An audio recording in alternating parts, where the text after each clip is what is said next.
Okay, it's 6:03. I call this meeting to order for the sake of Dana's records. Missing is Gail Lemure, Joe Pulcini, Mark Bayram, and Seb Senia. All others are present. And I don't see anybody here for audience of citizens, but I'm going to call it out. Anyone for audience of citizens? Okay, that's closed. Everyone got the minutes, and we need a motion to approve or to comment on them. Motion to approve. Okay, second. Second. Okay, Nancy, second. All in discussion? None? All in favor? Aye. So moved. Okay, that passes. All right, old business. I'd like to table that until Gail pops on because she's the driver of this one. If you guys don't mind, here she comes now. She's joining. Okay, hi, Gail. Okay, Gail joins meeting at 6:04 p.m. Gail, we just did the approval of the minutes. Now we're at old business and review the policies and procedures from the last meeting. Has everyone had a chance to read them over? Does anyone have any changes that they'd like to see, or can we make a motion to approve these and get these approved by council?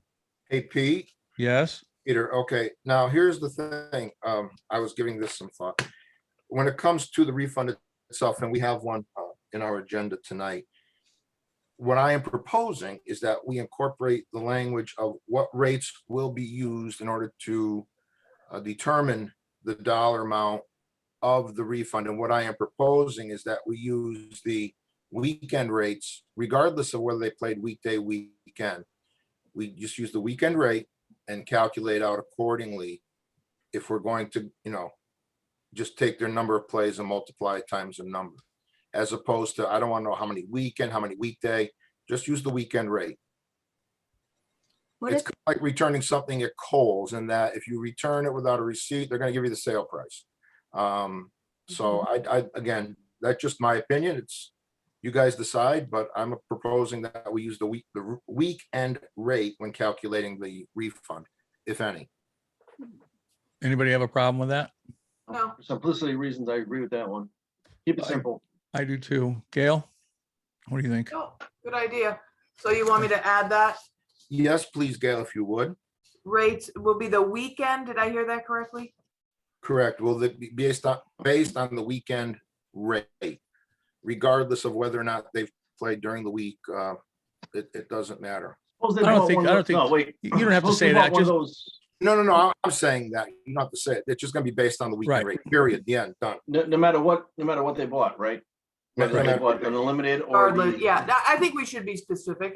It's clear enough, regardless of when. Right. The type of pass that was bought, regardless of the type of pass that was bought, Okay. I'll do that. Okay, that's the refund one. Anything else on that one? That's they look pretty good to me. All right, how about the code of conduct policy? Okay with that one. You guys all right with that one? I am. Okay, so Jerry, are you going to submit these as we approve them for council? So these two will go to the next council meeting? Okay, I spoke with Kate and I did have a conversation with Gail, and the sense I'm getting is that we're better off to establish a number, 3, 4, and 5 before we, instead of going to council every month with a couple or one or whatever. So it's my suggestion that moving forward, we get maybe a half a dozen of these done, and then I just take that to council. Kate says we can, honestly, she said you can wait till you're done and submit the entire packet. But I said, no, I mean, I think there's a happy medium. We'll go, like I says, every couple, 3 meetings, we'll get, 4, 5, 6 done, and then I'll bring them to council for their approval. Instead of just going. Good Okay. idea. You want to do like a minimum of 3? I mean, to hold off for, if they're, are they through for the year? No, it's, I believe they're meeting in July, not in August. I could be wrong. I thought they were off July and August, but We're off I- July and August, right? So I mean, why don't we get these things, what do we have? You have two of them or three, Gail?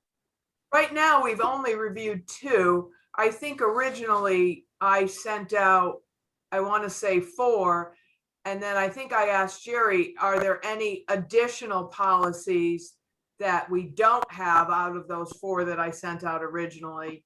And if, if there's a particular topic that we have to discuss and come up with one, Jerry needs to let us know. So it'd be helpful, Jerry, if besides the 4 that we did originally, this is 2 of the 4.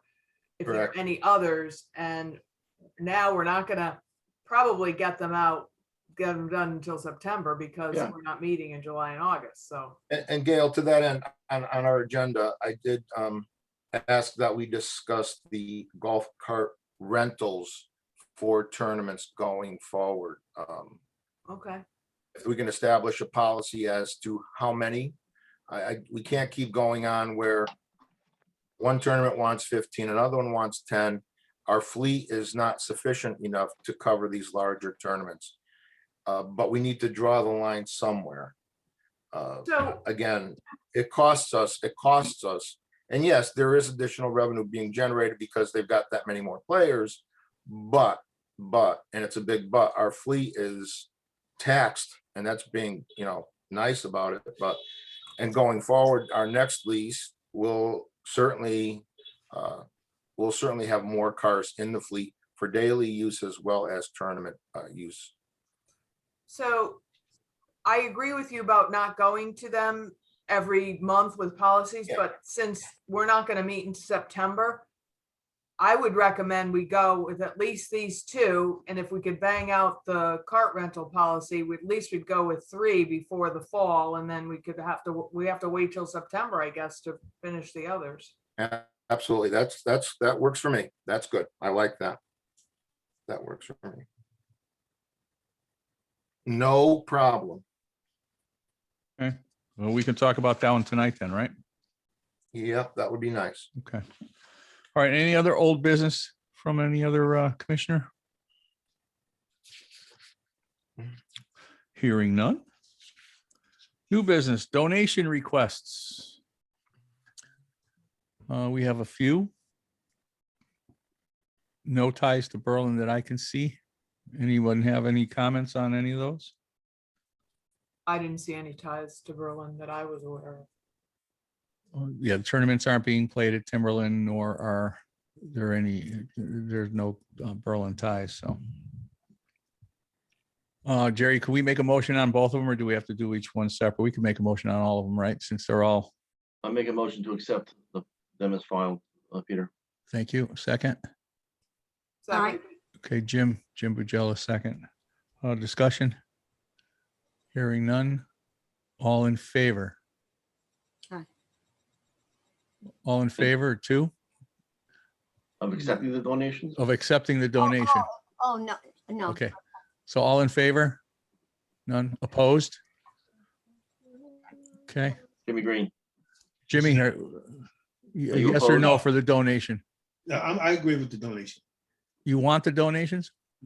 Why not? Okay, Is- so No affiliation to Berlin. no affiliation, that's all right. So Okay. one approved and 1, 2, 3, 4, 5 nays. So Jim Green approve, all others nay. All right, parameters for donation requests. Jerry, what did you mean by that? All right.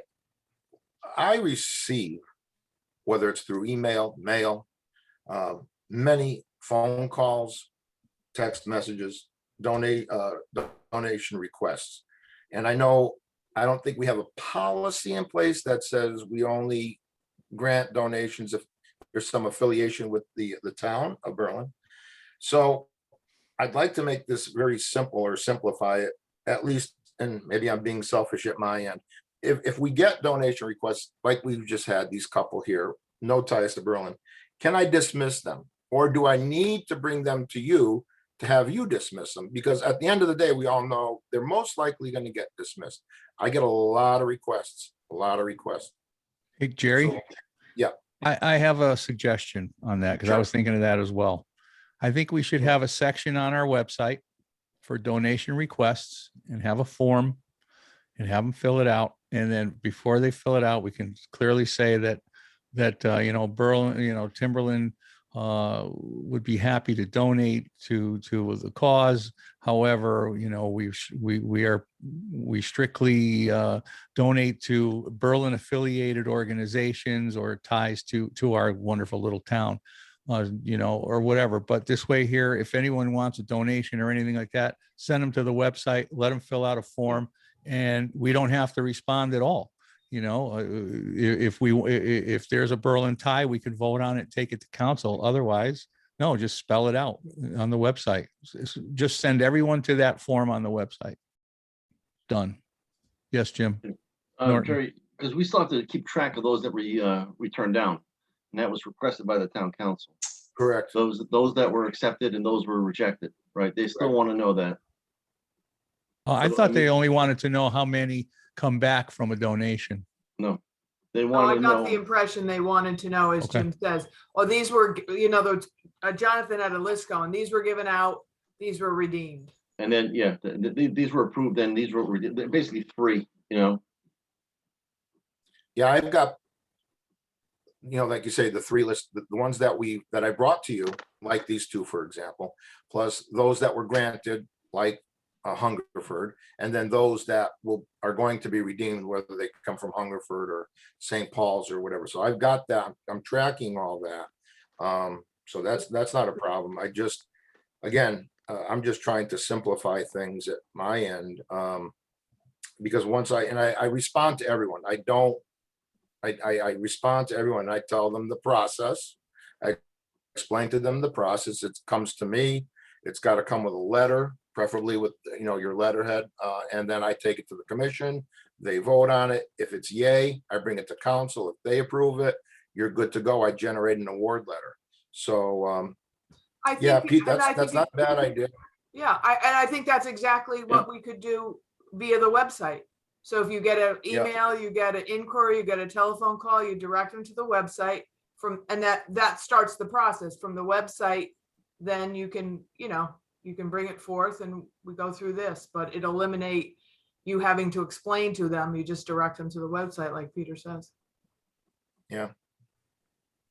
I think that's a good Okay, idea. excuse me, everybody. It's 6:16 and Mark Bayram has just joined the meeting.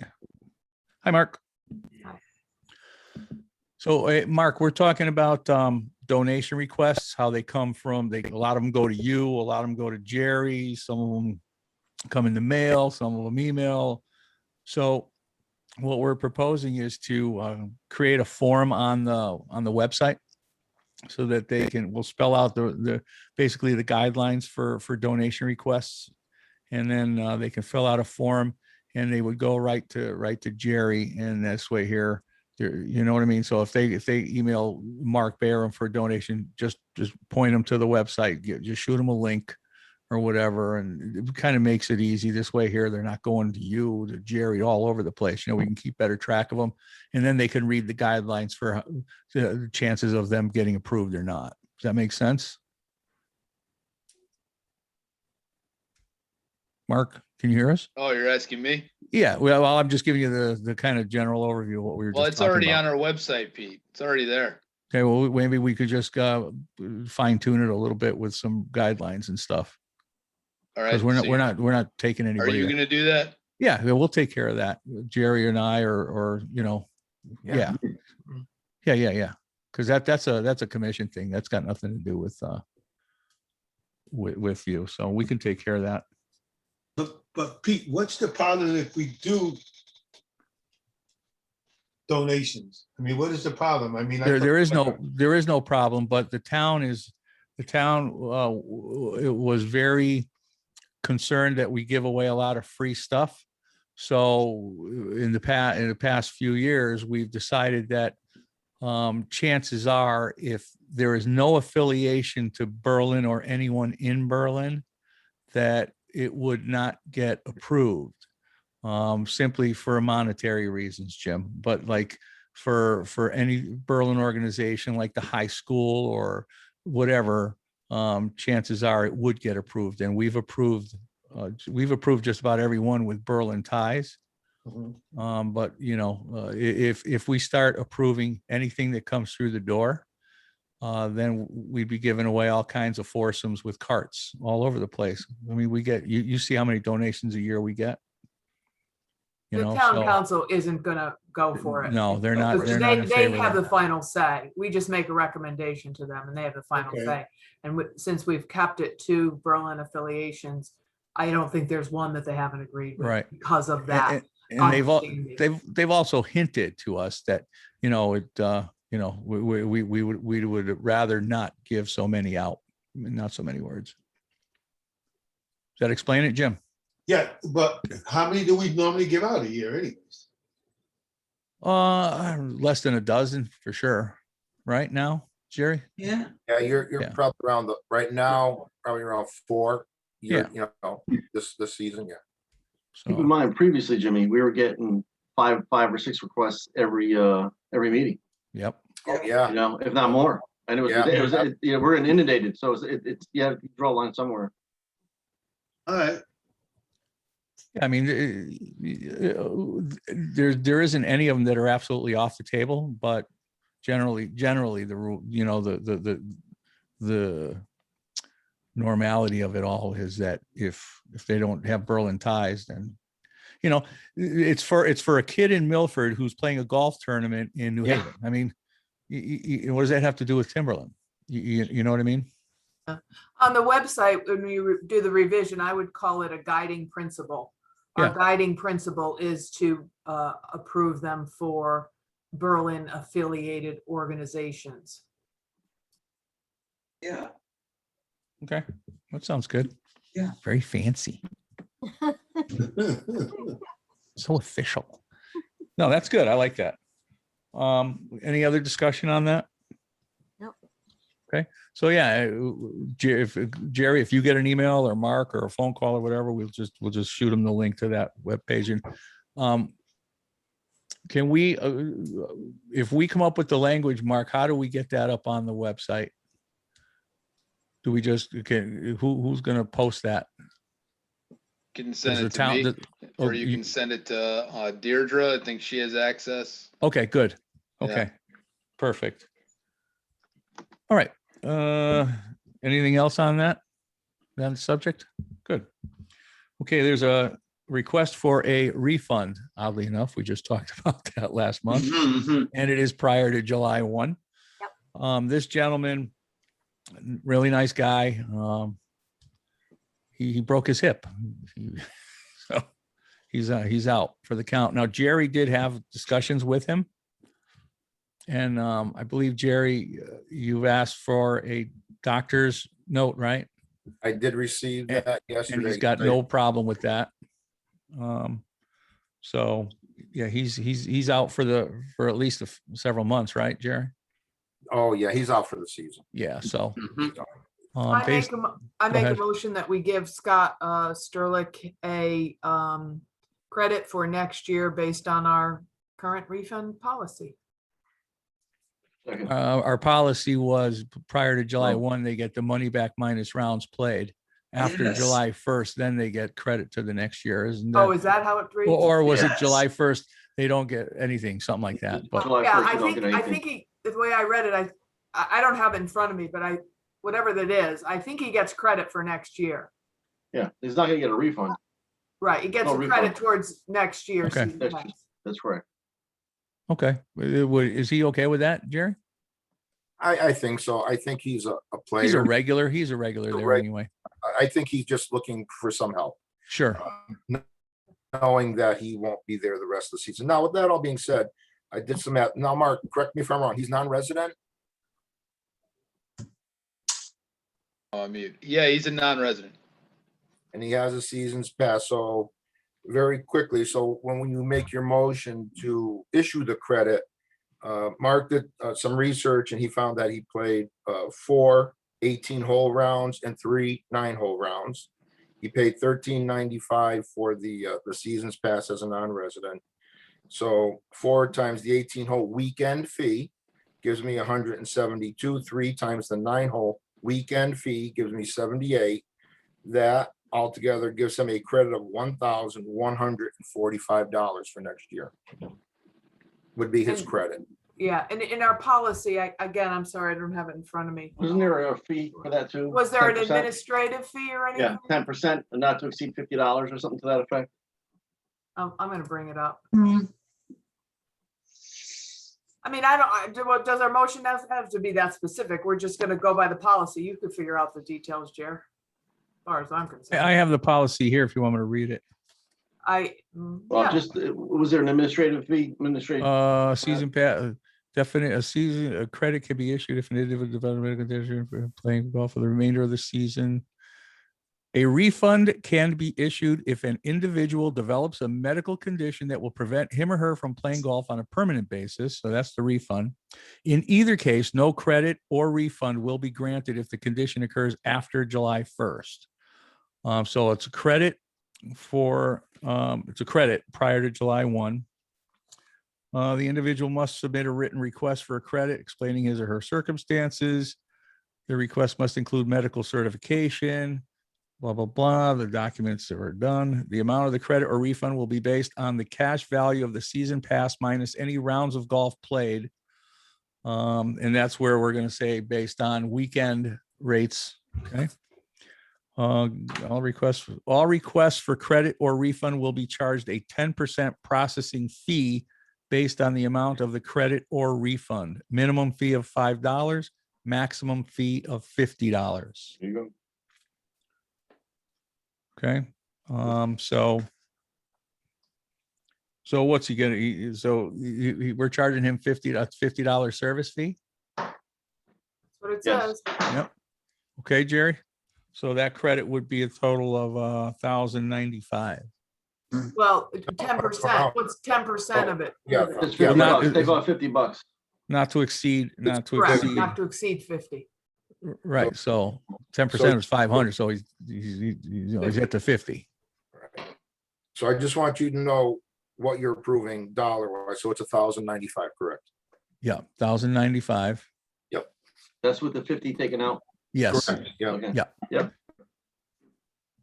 So you guys can vote, and if you're all good with that, then I'll get that done. I'll make a motion that we, I already made a You already motion. did. I okay, then- seconded. then, then seconded. So let's discussion's put it over, over. all in favor? Aye. All so moved. All right, Jerry, so that we can go back with them. All right, Connecticut Laser. The reason I put this on the agenda, a couple of reasons. Number one, it just irritates me to no end, but anyhow, I did reach out to CT Laser. I called him twice in the past 6 weeks, let's say, and I've yet to receive a return phone call. I was asking him if he would be willing to sit down with us and schedule the laser show, what dates he would have available this year now that the restrictions are eased. And again, I didn't receive a call back.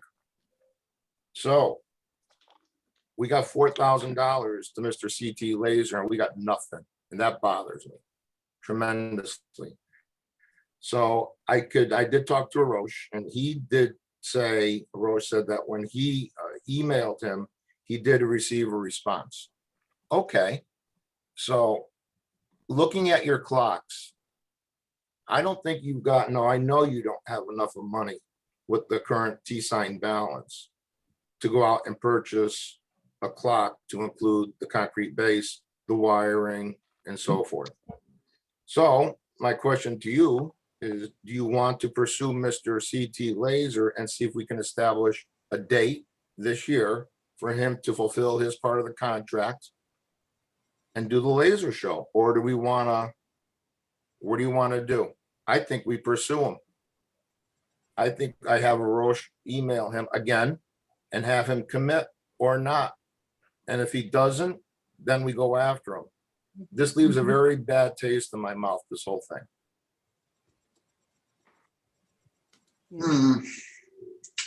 Now, how do you guys feel? Do you want to walk away from $4,000? No, Nope. That's a tough one.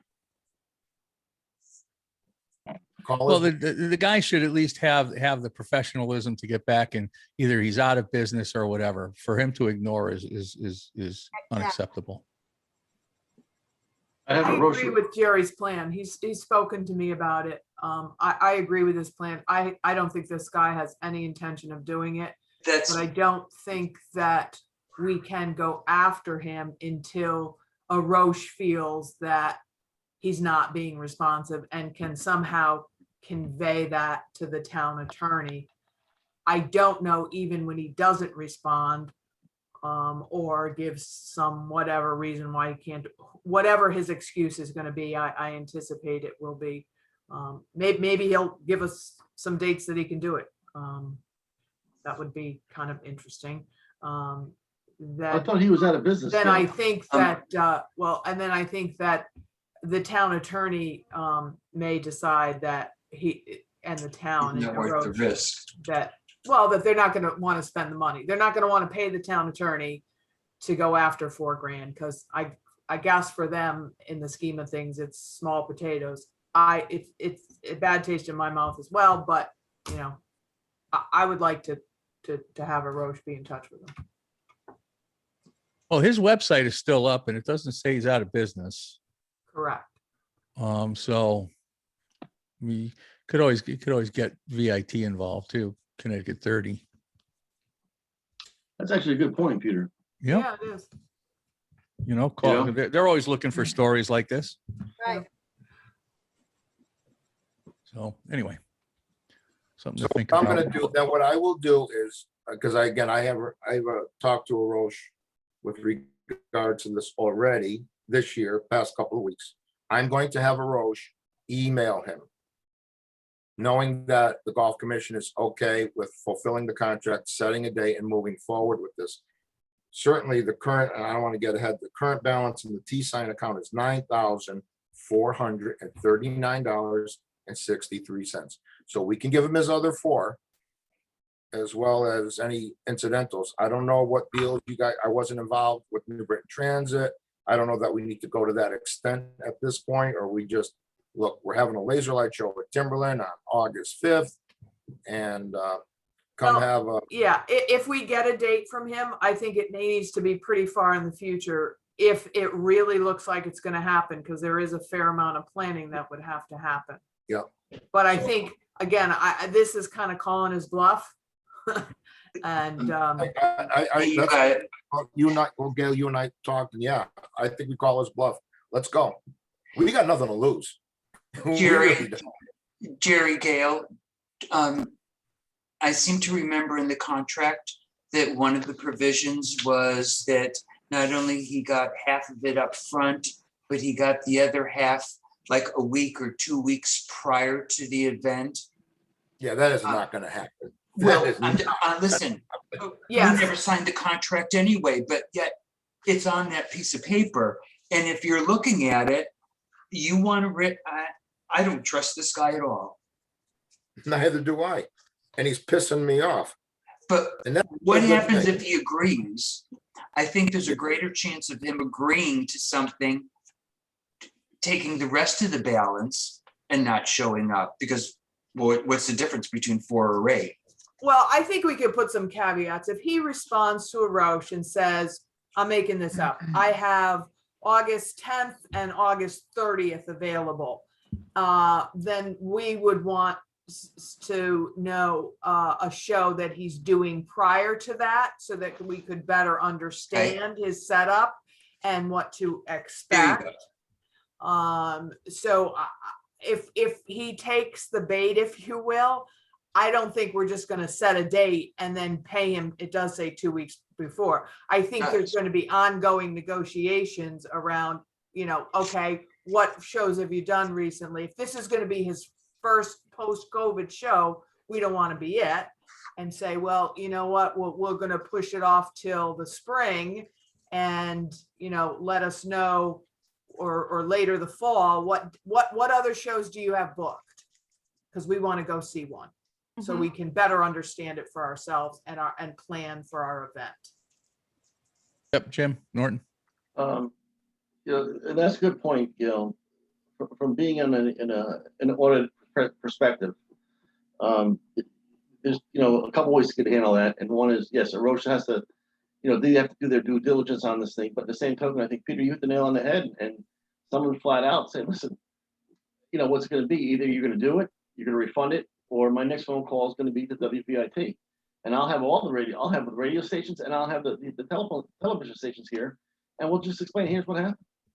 And, we've been trying, and Jerry, the best thing for you to do right now is to document. You have, as stupid as it sounds, but you have to write this stuff down. Just document, because You learn that you learn that very early in life. Every phone call gets documented, time. then that's what fine. you And so said. listen, so when you have to produce Oh, yeah. something, here's every phone call that I made. Here's, Yep. Oh, yeah. I've got no response back, and emails, the whole 9 yards. So you have the audit trail. No, I. And at that point in time, you've boxed him in a corner. Yep. Right? So going forward, yeah, he will be out of business. If not, then, everybody's gonna know I can't trust this guy. And if he's a business person, then he's gonna, he'll think twice. Okay. Very good. So next step is Arosha will email him, and then we'll see what happens, and then we'll take it from there. Agreed? Okay. Thank you. You're Thank you, welcome. Jerry. Thank you. All right, the golf cart rental for tournament policy. So Jerry, what do you have in mind? Oh, we've known about this for even going back to when we wrote this currently. Mark and I are of the opinion that certainly the next go around, which will be, we'll start looking at it towards the end of next year. We're looking to bump the fleet from say 75 to 85 or 90. Again, just for the day-to-day aspect, as well as the tournaments, which are large, and we wind up having to rent, and then it becomes that issue of having to rent. And then this case, or this year, we had an incident where we get them from Mickey Hawks. We asked for 10, 9 show up because one of the carts went down, and there's nothing he could do about it, and he didn't know about it until last minute. So I don't want to be putting that in that place, and neither does Mark. And the way to correct that is we increase the fleet next go around, but that's in the future. So what do we do in the short term? Do we limit, whether it's the Pete DeFazio tournament and he needs 10 extra carts? Do we say, well, we're going to give you 2, but you're going to be on the hook for the other 8? You know what I'm saying? Because right now, the way it's set up, which has changed in the new budget, right now, those monies come out of the maintenance and repair account to pay for the golf cart rentals. So that isn't the case going forward. We've done that. So, but do we want to put a policy in place where we're going to limit? If our fleet is 90, we're going to give you 92, 93. And then after that, if you need another 7, no problem, we'll get them, but you're going to pay X amount of dollars. Right now, I think we're paying Mickey $75 per day per cart. Mark, how many tournament players, if it's a full field general tournament, is it 144 players? I put in the contract 132, Okay. and to let us know if it was over that, we would need to rent carts. Okay, so 132, we can accommodate 132 carts comfortably with what we have? I mean, 132 we have players? 75 carts. We could accommodate 144, but we had 5-6 carts down for our last tournament. Right, you have carts down, and then you have people who are running the tournament that like to go out. So things like that, of that nature. So 132 is a pretty good number, right? I think it's a safe number of what we have currently. So maybe we supply 2 or 3 or 4 carts or whatever, and you're right, the rest of them are on the hook for the tournament. I mean, that's a compromise. If they want to have 160 players, they can have 160 players, but I mean, what's the net of the additional player that we have to rent a cart for? So it's 65 a cart per day, right? 75 people. 75. Okay, so that's 37.50 right off the top of that player that we're paying for. And are we, so what's the greens fees with cart for a tournament? You know, just for the 60 green, Oh, just for greens. greens fee and cart fee. It's around $50. All right, so we're making $15 on that. So, I mean, maybe we charge them, maybe we don't charge them the whole 65. I mean, maybe we charge them 30 or something, or 35 or 40, whatever. But, you know, come up with something that's fair so that we're helping them and they're helping themselves too. I mean, they're the ones that we're not forcing players on these tournaments, right? We can accommodate 132 easily. Yeah, Jim Norton. Yep. Jerry, your point's well taken, but if you look at the cost of the lease, the long-term lease, it's basically a 4 or 5 year lease at that point in time. And, you know, that monthly rental, does that offset the amount, the additional amounts that you want to increase it versus, you know, the 1 or 2 times that you need to go out and Yeah. you know. I understand. Yeah, You I know, understand what you're saying, Jim. Yeah, I understand. So my other point being, and Mark can back me up, maybe it's the pandemic or whatever, the amount of golf we're pushing through right now. 75 just is not a good number. I'm sure there are times on the weekends Mark is scrambling for cards, and that's not right. He shouldn't have to do that. So regardless of whether or not we get them for the tournaments or Mark just needs them on a day-to-day basis, which I think is the case. I think, and again, Mark and I have talked about it, I think we need to increase the fleet next go around by at least 10, if not 15 cards. But I understand what you're saying, Jim. You know, that extra money that you would expend on your monthly annual fee for the cart rent, for the cart lease, is it worth it, or are you better off just going out and renting the carts? So again, this is not just, it's a thing, you know, for tournaments. I guess I can't be, I need 10 cards, I need 12 cards, I need 14 cards. You know, we're all over the place here. So that's my suggestion. That's in the future, we're going to increase the size of the fleet. In the short term, again, we're going to have to go through the rest of this year as well as next with the current 75 fleet. Do we? And I can't. I tried to do a short-term lease with EasyGo. I says, give me, I'll give me 10, 15 cards, and you can't find a gas cart anywhere throughout New England. Mark and I have looked. We've been up to Mass. We've been all over the place.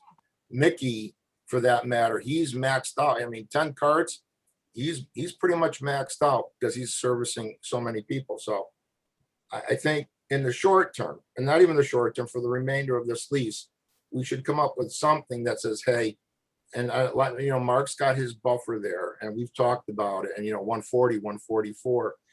Because we know we're going to have carts down. It's just inevitable. And parts right now, impossible to get. So I don't want to keep eating that money. I don't think we should. That's why I'm saying, like Peter's saying, well, if we want to charge 30 or 40 per, you know, for the extra cart, we'll absorb the rest. That's fine. But we can't continue, you know, to absorb that cost. We just can't. We can't. I'm just looking, you know, to get us through the rest of this year and next year as well, because it is going to be an issue next year. It is. I don't know. How do you feel about that, Mark? I mean, the way I look at it is, how do we tell these people they can't have that many? Because we did, and she still added 20 extra players, we'll just say. And then she got mad at us because we were almost a cart short because of Mickey's deal. Yeah. So, I mean, where do we draw the line here? Because she was a little unruly at the last tournament. Oh, no. And borderline, you know, getting aggressive towards us because we thought we messed up. I mean, where do we draw the line here? Well, do we limit the maximum number of players allowed, regardless whether carts or whatever? I got it in the contract they signed. It's 132 people, and if there's more than that, we need to get additional carts. Okay, so then at that point in time, sorry. At that point in time, thank you. You know, then I understand where you're coming from now, Jerry. Kind of, I mean, yeah, I mean, if you sign for 132, I'm going to give you enough for 132, maybe 134, you know, or whatever, but not another 20 because you have more people coming through the door at the last minute. And then Peter, you're right, because whoever's on there running the tournament, you're gonna need 2 carts to drive around to do whatever you need to do Yep. anyway, correct? Yep. And It's Mark, could you crowd, tell you know. everybody the total number of players for that tournament in question, They had please? 176 players. Whoa. I mean, really, it was a dangerous situation because we had no cart. We couldn't get around at all as a staff. And if there was an emergency out there, we couldn't go anywhere. Yeah. We're like sitting ducks at the clubhouse. And I mean, everyone's driving the maintenance equipment. It's just, I'm sure it was a bad thing. And we got lucky the day went fine. But I mean, where do we draw the line here? Hold on, guys. It's 6:44. Joe Pulcini has joined us. Hi, Joe. Thanks for joining. My apologies for being late. No worries. Next time we're going to actually meet you in person, the next meeting. So, I look Um, forward to it. so It's a bobblehead. I do have a question on that, Mark. I mean, there was town equipment being used, right? Yes, What's the ramifications of that? If somebody, No, because he was a town employee, so he Oh, was okay. not use of town equipment.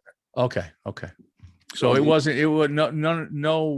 no one other than a town employee was using that said equipment. That's correct, yeah. Okay. Good. Got That's it. No offense, not Jerry, true. that is a problem, because That's it's a town not true. employee using town equipment for a non-town issue. It is a problem.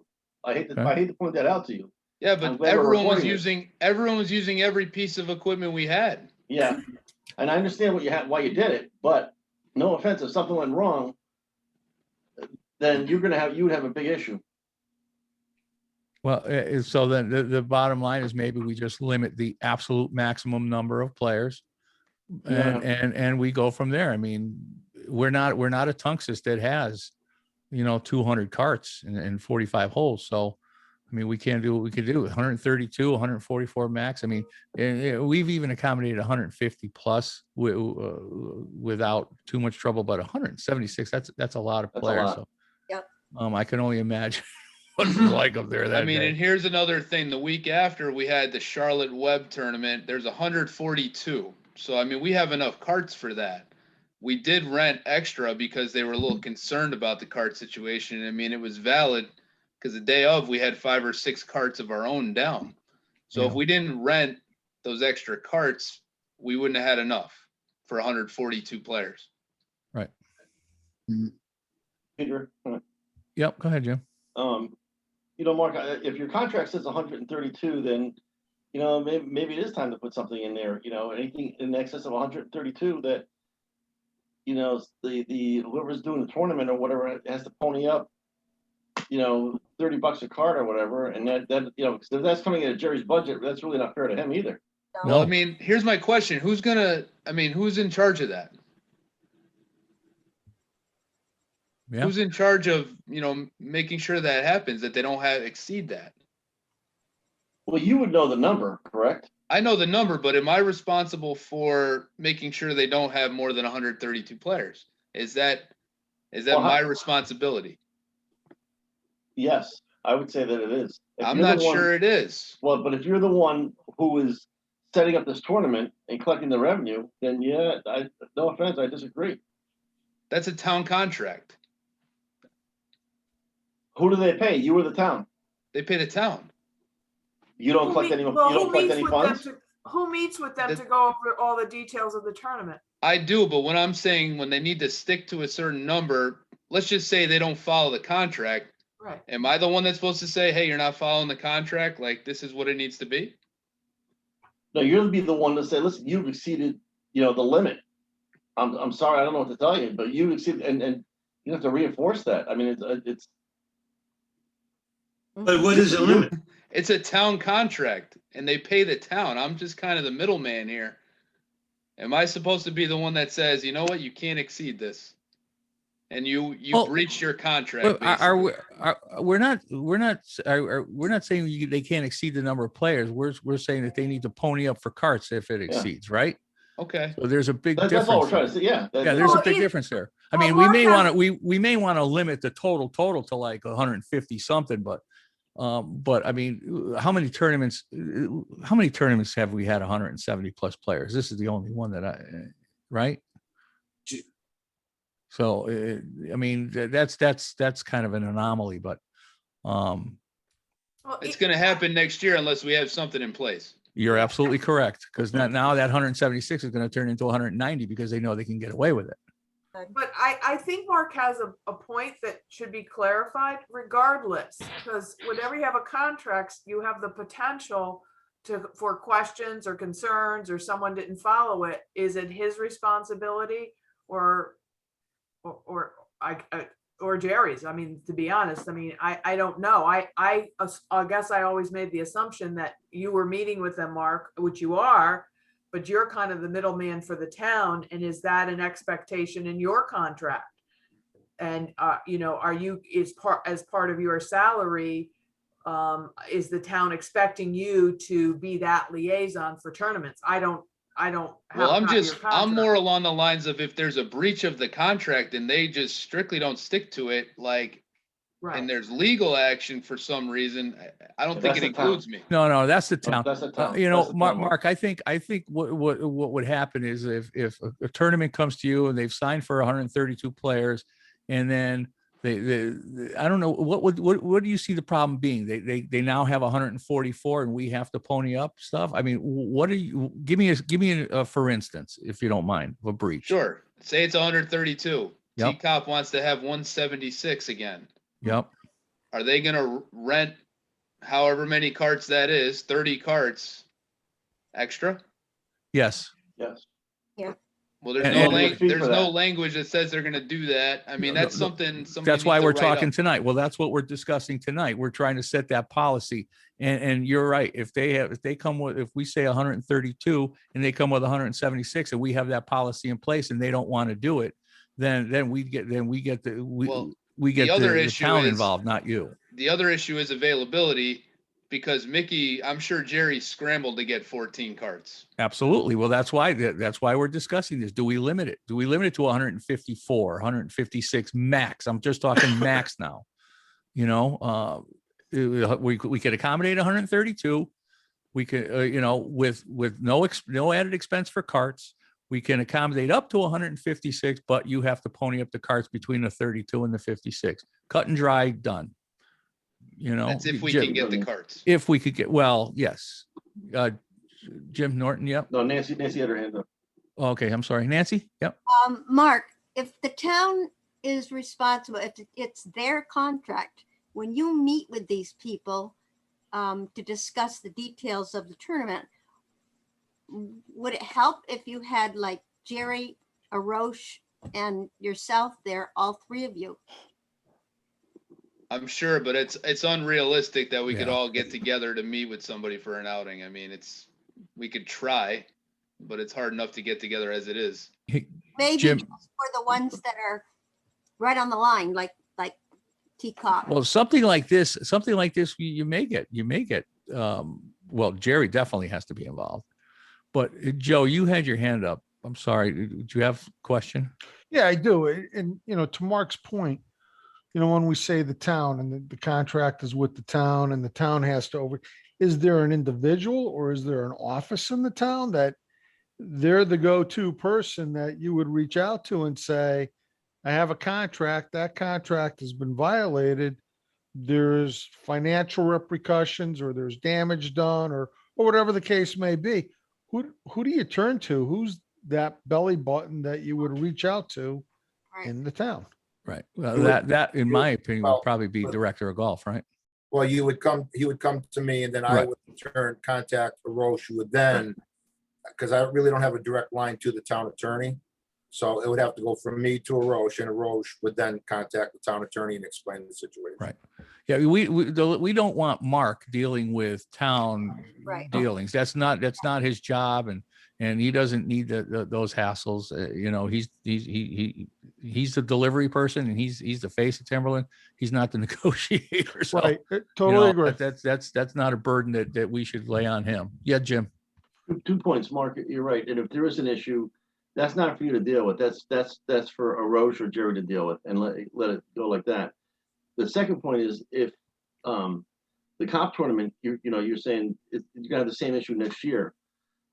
And you know, and it's good that we're talking about this and we're just getting this out in the open. If you say, listen, this is Mr. Cop,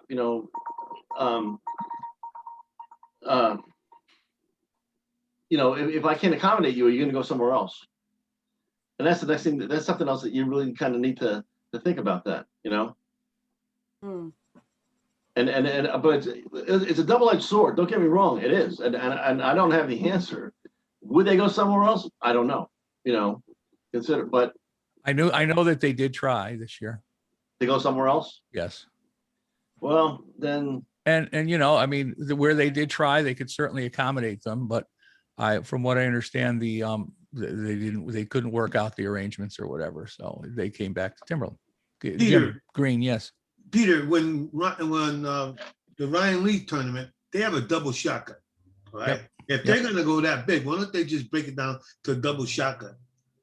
I mean, it would make more sense, Sure it would. I mean, then we have the carts, so you don't have all these people out.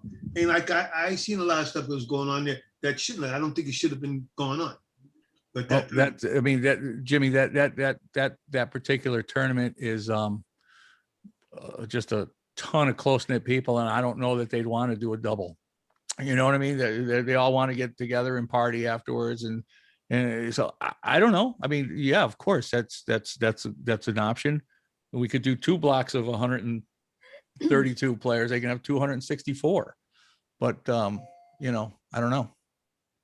That's why we're talking about all this tonight. And you're right, Jim. We do risk that tournament going elsewhere.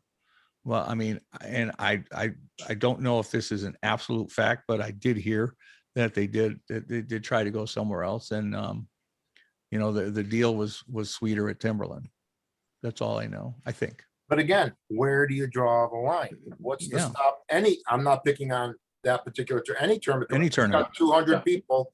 Any and tournament. we don't want a double We shot. can't accommodate it. Right, but a lot of the equipment was used out there for the town that I don't think should have been used in that tournament.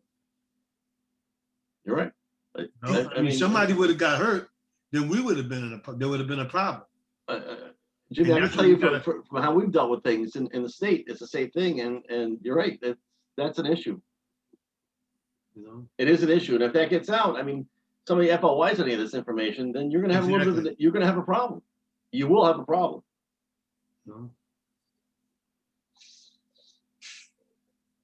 Well, no one says Timberland doesn't bend over backwards for its customers. I like the idea of a limit. I think it sounds to me from what I heard that we limit it to 132. They can go to 156, but then they have to pay the extra cost for the carts. Mhm. Or some portion of it. I mean, you know what I mean? Because if you tell them they're going to have to pay $65 for per cart, right? So 32.50, so there's 24 carts, 24 divided as 12. So that's 12 additional carts at $75, right? But So, Peter, Yeah. who picks up the tab? I mean, Well, that's what we're talking about, Jim. So, right. I mean, So, do Jim, we chip in a little bit because they are bringing their business to Timberland, right? So we don't want to lose these customers, right. but at the same time, we're losing $65. We're losing 30 or $75. We're losing $37.50 per player of revenue because we're accommodating a tournament of more than 132 people. So instead of 75, maybe we go 35 and 40 or something like that. We'll pick up 35. So we'll pick up one We'll split rider. it. They pick up the other rider. So we're sharing the load together. We're doing something for them and they're doing something for themselves as well. Yeah, the details, I would leave that kind of to Jerry and Mark, but I think setting the parameters of, it sounds like Jerry and Mark are looking to have a max number of people and then a second max, and however you want it. Do we get that many tournaments, Mark, over the 156? Probably 3 or 4 a year. Yeah, so I mean, Over the 140, I'd say. Over 140. so are you recommending that be the max, the 140? Well, I think 132 or 36 should be the max because it gives us those, if we had 5 carts down, Yeah, we're still okay. You know, and I don't know, Jerry, is there a maximum number Mickey can rent or he rents? This year, again, being an exceptional year, he really did me a favor at 14. Yeah. He kind of maxed out at a dozen, because as you know, and we went from 10 to 12 to 14. I don't think he appreciated the last number I gave him. He was okay at 10. He balked a little bit at 12, and then he really didn't like the 14 number because he just doesn't have the cards to supply all the golf courses that he's working with. Well, So so if we I said, think what needs to happen is Mark and I need to sit down with the current contract. We need to look at it. And Mark and I can then say, okay, Mark, where do you feel comfortable? Number of people, we need that buffer. And then we can work that out. We can revamp it and then bring it back to you and say, this is what Mark and I think. you have to get Mickey involved too, or whatever cart company to say, what is the maximum number of carts that we can get at any one time? And you have to base the absolute maximum on that number. If he can only supply 12 carts, then you're talking 152 people, right? So, but yeah, that's up to you guys to decide minimum, maximum, and all that stuff. Come to us next month with the numbers, and we'll set that policy. If you guys are the ones that have to, to make sure that it's going to work, not us. You guys know what's going on there, not us. Maybe we set the max number for the single shotgun, whatever that number may be. 176 or whatever is certainly not that number. That's for you guys to decide. Yeah. Again, I mean, listen, there's parking. That's a question. I mean, that I could only imagine what parking must have been like up there. I'm sure there were trucks parked around the putting green and in the fire lanes and all that other stuff with that many players, because you got that going on. And then you've got regular golf after the tournament. So you got those players coming in. I mean, it's wonderful to see. I mean, there's never been such a buzz at Timberland that I can remember, but we got to keep people safe too. That's a high number. So you guys got to decide what that number is. Mhm. And Come on. hope. Jimmy, do you have something to say, Mr. Green? No, I was gonna say, Okay. when was the contract up on the carts that we have now? Next year, Jim. Next We year, will- Jerry? So the rest of this season And how, and through next season, and we'll start negotiating with them next summer, and we'll bail 4 years into the 5-year lease. Oh, right, okay. and how many we have on hand right now? I mean, what's the total? 75. We have the current fleet of 75. So we gotta try to get up to like what, 80 or 90 or something like that? Mark and I were thinking 85 to 90 Okay, for day-to-day. so play. then if we do it that way, we probably wouldn't have to rent carts. Right. We could be on, that would Hopefully. cover us. Right. And again, not just for tournaments, it's for the day-to-day play. Right, Right. He'd be very busy on the weekend and he runs short. He does. If we get 90 carts, then we can redo the numbers. So we can say we can accommodate 144 there you or, go. and with and then anything Right. over that, Right. so, yeah. So that's just a work in progress. Yeah. All right. Everybody good with that subject? Yeah, one So more thing, ne- Peter, you guys- Peter, one Go ahead, last Jim. comment on that one. Yeah. Jerry, I mean, with COVID coming to an end, and I just say I would go on the high end. That's all. I would not go on the high end. You never wish you built your shed small. Listen, I get it. I know get what I it. mean? But I And I know, agree. listen, I get it. Believe me, I do. I get it. But the same token, number wise, you can crunch them and find out exactly where you're going to come out. And the cost benefit may not be there. That's all. I mean, yes, I increase it, but I wouldn't go, hog Yeah, wild. That's all. you gotta see, because I honestly, I don't know what the cost of carts is gonna be next year, especially gas carts, especially because now there is no carbureted carts. They're all EFI. I'm sure there's gonna be an upcharge for that. So yeah, we gotta sit down when the time comes and figure out where we need to be, what makes sense. Got it. Okay. Very good. Thank you. All right. Golf course P&L. Some good news, huh? Anybody want to go over that number? Or do you all know it? So far, or from January through May versus last year, we are $76,418.40 in the black. And we've had 1,209 more rounds than last year. Wow. And that's all at a non-special price. So I will be the first one to say, boy, was I wrong. I was wrong too. I'll second that one, Peter. Yep, we I mean, were, really, I blew me away. so Good to Yeah. see, good to see. it's great to see. And, you know, I'm never one to, I'll be the first one to say, boy, was I pleasantly surprised. And, but that's good. I mean, you know, but at the same time, the course is in great shape.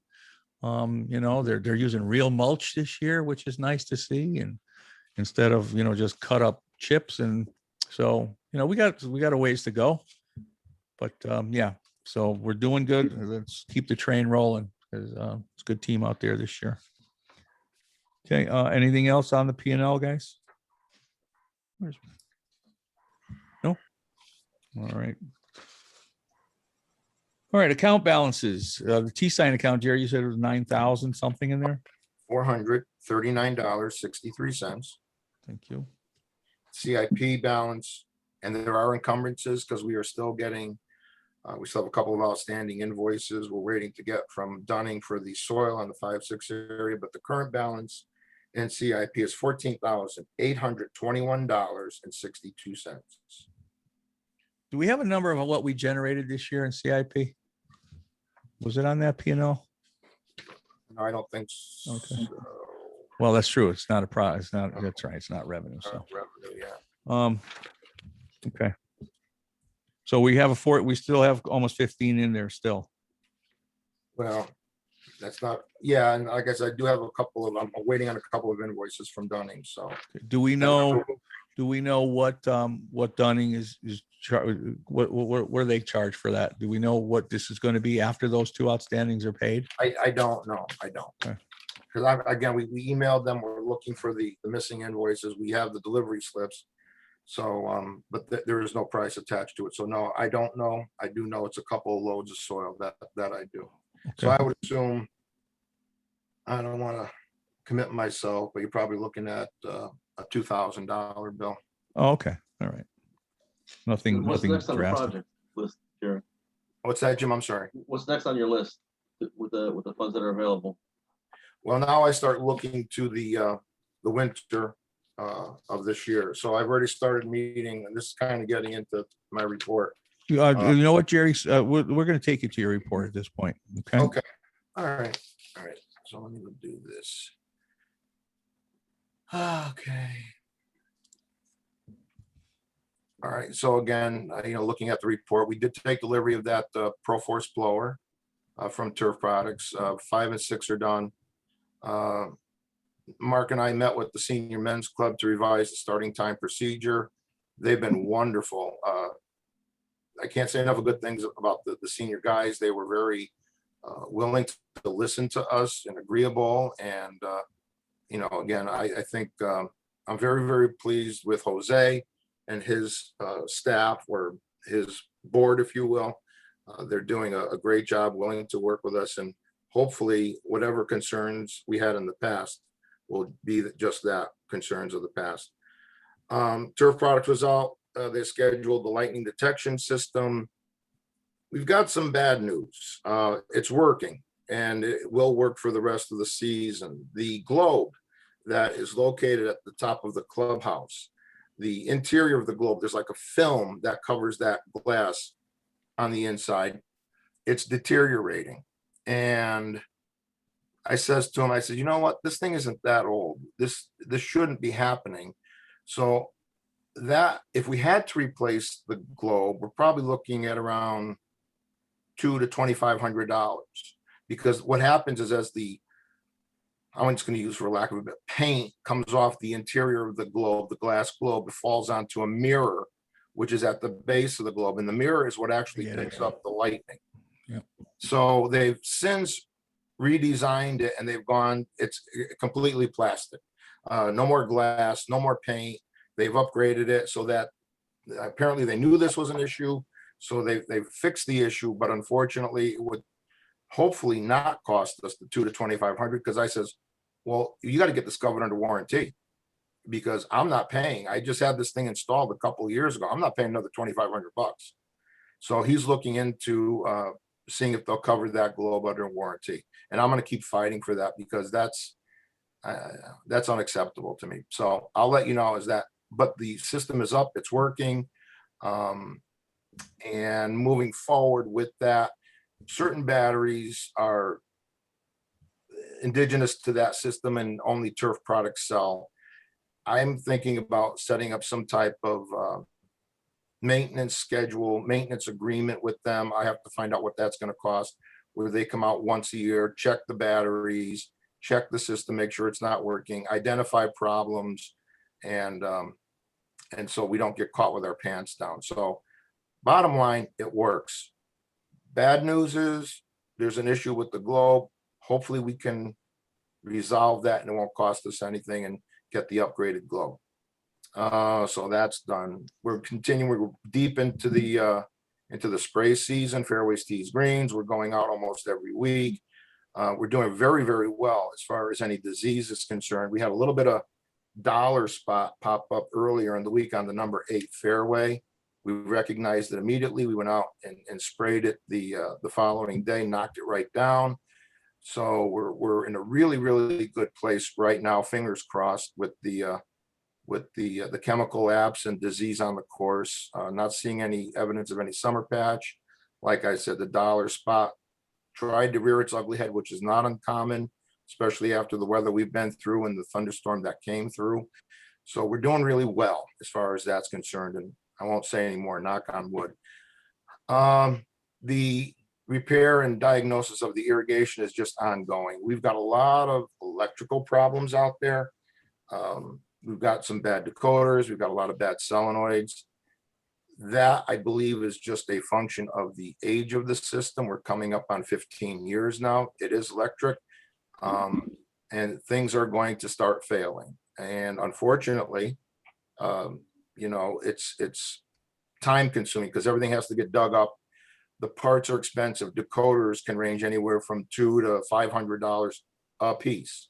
And you could have a couple of 6-packs in a box. So you could be talking $1,000 worth of decoders in a valve box. So it's not cheap, folks. And again, this is just the cost of doing business. Nothing lasts forever. So we're trying to keep up with it as best we can. We did have a couple of hot spots, but we're doing the best we can. I think we're doing okay. We'll get fresh money come July 1, and we're going to have to, and again, this upcoming fiscal year, I set up a separate irrigation account. And from that, all of this, whether it be the system blowout, any maintenance done on the pump house, the parts that we're using out on the course will come out of that account. So at the end of the year, we can go back and say, what did we spend on irrigation? Not, well, it came out of parts, it came out of maintenance and repair. It's its own line item now. So we'll be able to better track that. We started and again, we kind of, with coming up on the fiscal year and people are using up their vacation time, we started some work around the clubhouse. We got a long way to go. And hopefully once we get towards the end of June, beginning of July, and we get a couple of high school kids, we can really go to town on that. I want to remove all that stone that's over by the cooler, clean that up. What I'd like to do is essentially return the clubhouse to what it was back in 70, and that was all grass there. So if we take that stone out, maybe we do some small arborvitaes in front of the cooler to screen it. But then I just want to sod it and maintain it. We can cut it with a 21-inch mower. It's clean, it's easy, it's neat, and it'll actually look a lot better than what it does now. All the crap around the tent, I'm ripping all that out. And again, we're just going to go back to the one dissectum that's in that block wall that I built. So we're going to take all the Hellray holly out in front of it, expose the wall again, prune back the dissectum. Again, neat, easy, simple is better, and less is more. So we're working towards that. Hopefully, as we get more and more time, we'll go back over to the ramp side, the putting green side, rip out the spirea and the hydrangea, And again, we're just gonna sod it. It's just gonna be grass. It's just a mess over there. But anyhow, that's a work in progress. Hopefully we make great strides in the next month or so. The John Deere backhoe, Oh, we, that was gonna be my next question. yeah, we did our job. Jim's been great. Jim Simons has been great. He really has. He got us the parts. We put it all back together. We got it fired up. It's running. Spoke with Jim today. He's going to be sending the highway trailer out maybe tomorrow, latest Monday, and they're going to take it back to the garage and get going on it. And like I can't say enough of good things right now about Jim Simons in the garage. I also understand that he's got a lot of people out too. So I'm very, very confident that he'll have that back to us, hopefully by August and aerification, so we can load our sand much more efficiently. But yeah, Jim's been great. It's up, it's running, it's going to him, and we'll get this done. It'll finally be put to bed. Good to hear. Okay. Thank you, See, Jerry. No, I'm still going. Oh, Go ahead. I could stop. well, All right, the it's CEO Friday. Huh? No, It's not Friday. Seasonal maintenance of greens, what I'd like to do, and this is very, very difficult because of our schedule, the tournament schedule, the weather, everything comes into play here. I really want to start venting the greens with the needle tines, and that's opening them up so that they have an opportunity to breathe, get better gas exchange, makes for a better green. Nutrients and water can go down much more readily. In addition, I would like to this year verticut the greens, thank you. top dress. But again, that's going to take a solid 2 days because we can only do so many in a day before we get caught. It's not a 1 day process. So in the perfect world, it would be a 2 day affair, maybe even 2.5 because of the process that's involved, the actual verticutting, the top dressing, the one drag, and then the watering in. So I've got to play all my all these factors come into play, the weather, the tournaments, and everything. So we're doing the best we can. If we do nothing else, we will vent them and we will top dress them, because we started in the past couple of years getting into a more aggressive top dressing program in between aerifications. And I think it really pays off when you see with the incidence of disease and much less disease on the greens, as well as the firmness and trueness of the greens. We're a little bit behind right now. I'm not really happy with where we are right now. They need a good grooming, but hopefully in the next couple of weeks before the truly hot weather sets in, we'll be able to accomplish this, and then we'll have very good greens going into the late summer and fall. Again, started working with vendors to develop the winter work projects for this upcoming winter. I spoke with Andy over at Earth Contractors, and we're looking at some cart paths and rerouting them. What's really bothering me personally right now is the number 1 hole. I can't stand looking at that dirt at the end of the cart path. And I'm open to suggestions if anybody's got any, but I'm thinking there's a couple things. We're going to have to tear up the access road that goes to the dump. We'll put the millings in and compact them, but then do you make that the cart path, and do you get them up and away from the fairway, because it's just migrating closer and closer to that fairway, and it looks like hell. Your number 1 hole should never look like that. Never. That's the first thing you see, and that bothers me a lot. The other thing, do you take them to the right of the senior tee? I don't know. So he's going to stop by. We're going to get together and try and come up with a plan for that. But looking to answer Jim's question, I think what we need to do going into the winter is we need to finish the number 2 area. And I go so far as to say to finish the number 2 hole. I don't know how much money is going to be in CIP. I don't know if we do finish in the black, if any of that money is going to be available to us for work on the course. I don't know. But my suggestion would be at this point, let's finish number 2. And when I say that, what I think we need to do is we certainly need to take down trees and that growth still, especially out by the stone wall. We'll need to bring in material like we did on the 5-6 area, grade it and seed it. but we have to have quite a few trees removed. There's still way too many trees there. We won't interfere with the integrity of the hole. It'll always maintain that dog leg left, but all the stuff that's in, as I guess, is closest to the stone wall and so forth, and just a lot of, there's nothing really desirable in there. I think, and will come out. I'd even go so far as say, do we, finish the hole with a cart path, getting them up and through a curbed cart path? And then now, number 2 is done, and we need to even do more work up by the T. So there's quite a bit of work to do.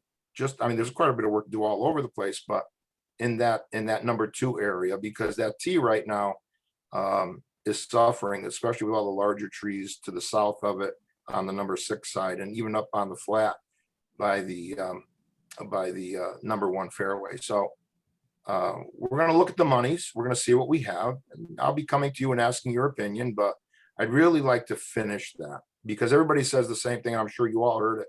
Well, you did 5, 6. Now what are you going to do with 2? And they're right. And they're right. You shouldn't be penalized. You pull it left. You shouldn't be hitting off rocks and dirt. And it's a beautiful, beautiful hole. And I'd like to make it that way again. And with that, the day-to-day maintenance, the mowing of the greens, fairways, tees, collars, you name it, changing cups, that gets done every day. Our morning chores, and that gets us to about 9 o'clock. And hopefully from that point on, then we break off and start doing other things. I will say this, like I said, we'll get fresh money come July 1. We have a couple of high school kids, slated to start. I've interviewed them.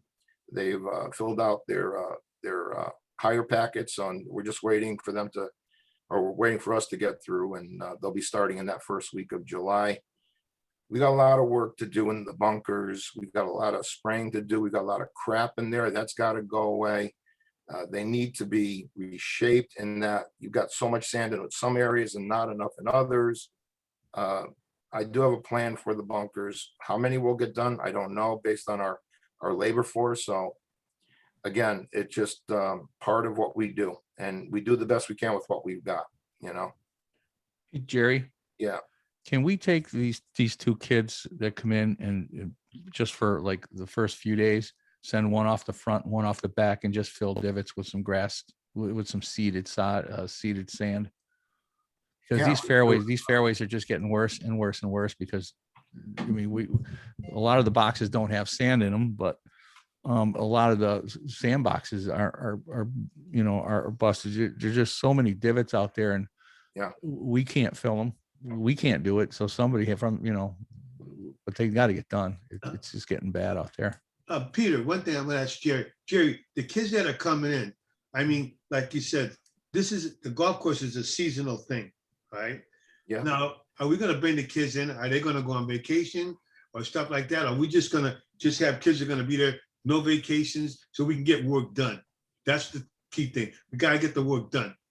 Like I said, Yeah, this is a you talk position. with the kids. You know what? They're kids. They're high school kids. They're with their mom and dad, and mom and dad want to go away for a week on vacation.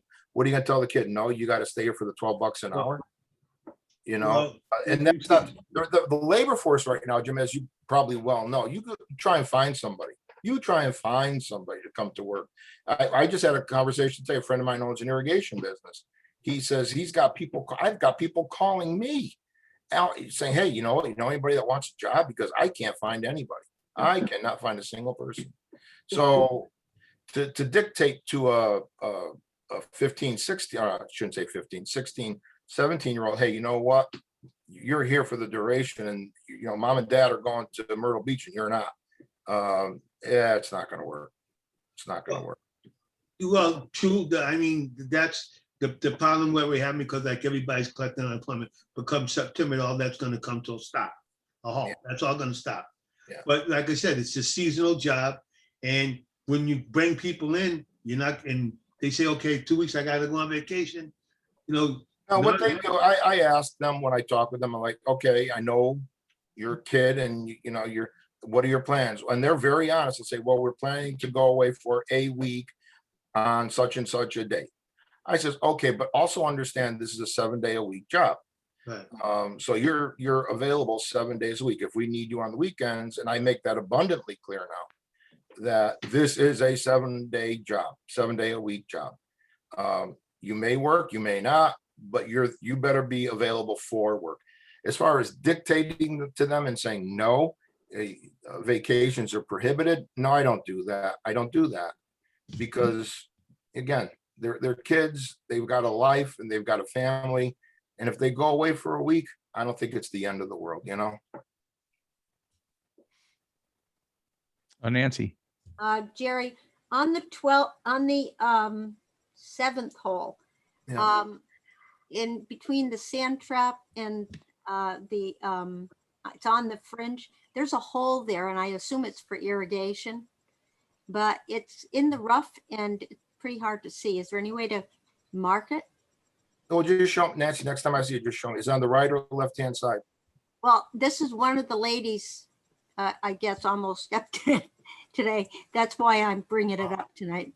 Well, let me, if you, I'll look tomorrow. I think it's on the right side because On the right side, really? Oh, you know what? I think that we keep, I think that's an old drain. And it's on the right side. I want to say it's between the bunkers. I think if memory serves me correct. So yeah, we'll check it out. Absolutely. Yeah, if you ever see anything, we've got another one on number 1, right-hand side by the green side bunker. The hole just appears. And you know, John Rustick is good for, hey, Jerry, you got to fill in the hole. We fill it in, it comes back. I think they're old drains, old green drains. And they just keep settling. So yeah, if you ever see anything like that, yeah, let us know.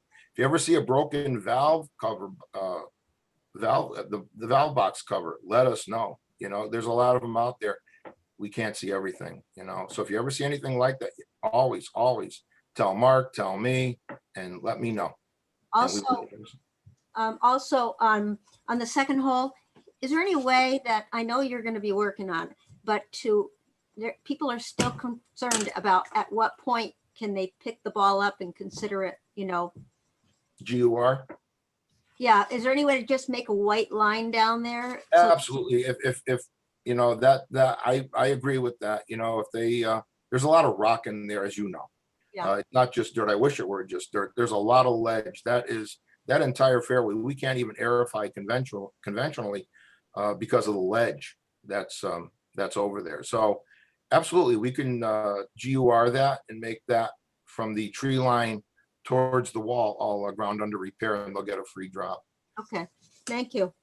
Yeah.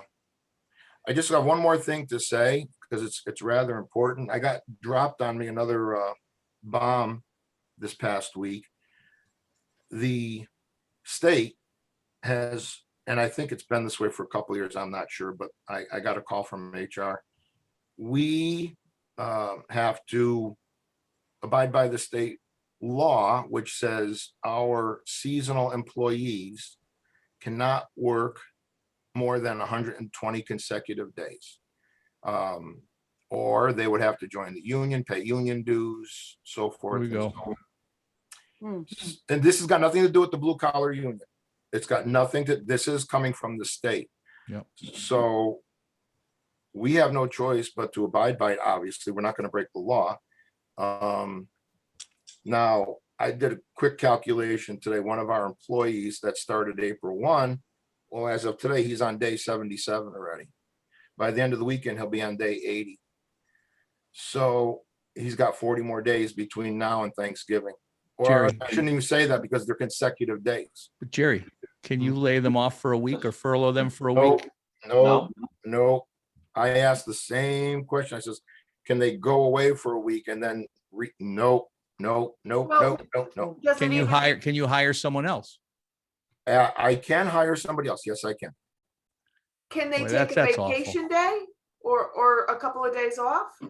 No, because again, this is in its infancy and I'm working like hell to find out what is the correct thing, but Yeah. it's been explained to me it's 120 consecutive days. Because what I said initially was, okay, 8 hours make up a day, that comprise a day. So do I take 120 and multiply it times 8, which is 960 or whatever, and I go by hours so that I could send them home early, send them home 2 or 3 days a week when I don't need them as much? They said no. No. It's 120 consecutive days from the time they start. So in this case, this gentleman started April 1 for us. We're already into day 77. And he's been there actually more because he works the weekends. So he's, But I don't understand why he can't just get a day off. He only needs to be off one day. And the No, clock no. starts again. No, No? No, Gail. Is it 120 days in the calendar year, Jerry? that is correct, Jim, yes. Now, if they Oh, have I a 2 week, understand if there's a that. 2 week break, if there's a 2 week break, I thought that there was some sort of, because we had the same issue. And if there was a 2 week break, somehow I thought that, we didn't have to hire them at that point in time. Because we ran into the same issues, with our temps. So Jim, because I did ask that question, can I send them away for week 2? Whatever, I'll even send them away for 2 weeks and then does it reset? I don't know what your experience is, if you were able to do that, lay them off, let them go for the 2 weeks and then rehire them. If it would reset to 120, they told me no. Who's It's they, one- Jerry? Who's they? Is it our HR that's saying you can't do that? Or do we have it from the horse's mouth at the state? Oh, I don't have it from the horse's mouth. Okay, That's so why I think- this is unfolding every day. I'm Right. learning more. I think we need to find out. I would like to know from the state itself, because this isn't new yet. This is the first time that it's coming to our attention now, which is kind of interesting. I mean, it was, I do think, and don't ask me when what was enacted. I don't know, Jim. Apparently you worked with it or had the same problem when you were working. And so I don't think it's anything And new. we had to let them go. We actually let people go for, a couple weeks. Yeah. And I And then- can't remember whether there was a break it was a new year or something to that effect, but especially during tax season, we did a lot of that. Yeah, again, being so it does me no good. They start April 1, they finish Yeah. Thanksgiving. Well, I can't, yeah. Well, that's where the problem comes in by having a union on a golf course. No. That's a big problem. Nothing- no, that's no, irrelevant. Jim, this is a state thing. No. Now, it's whether you have to hire them and pay them benefits, Jimmy. I think that's what this whole thing comes down to. But if you hire, now, when we go to hire, is that gonna bring them in the union or not? Yeah, if you were to Yeah. hire them as a full. Okay, then we're That's going a- back to another problem.